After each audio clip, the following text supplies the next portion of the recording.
The Bulgarian General Directorate for Combating Organized Crime and Sofia City Prosecutor's Office announced that 35 Bulgarians were arrested for antique trafficking in an international operation involving Europol.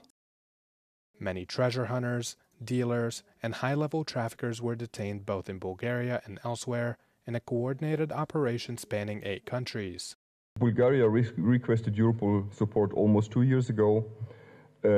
Because of the complexity of the case and the intensive investigation measures needed, we have proposed to set up a kind of an operational task force with Bulgaria, Europol, but also European and non-European countries. 30 час се провежда полицейската операция, още не е приключила.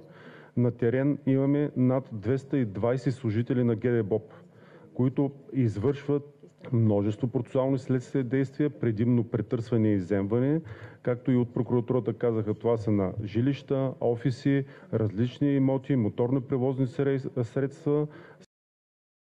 The criminal network has operated for 16 years across Western Europe, the United States, and the Balkans. They have many subcontractors in other countries ranging in specialties and professions. In Greece, archaeologists and professors were arrested after evidence suggested they were involved in the scheme.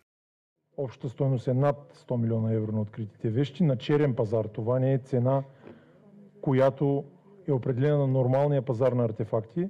Още повече говорим за артефакти, които са придобивани незаконно. Някои от тях, голямата им част, от нелегални разкопки в района на Балканските държави, така също и в Италия. In addition to international trafficking of historical valuables, members of the group are also being investigated for money laundering and other financial offenses.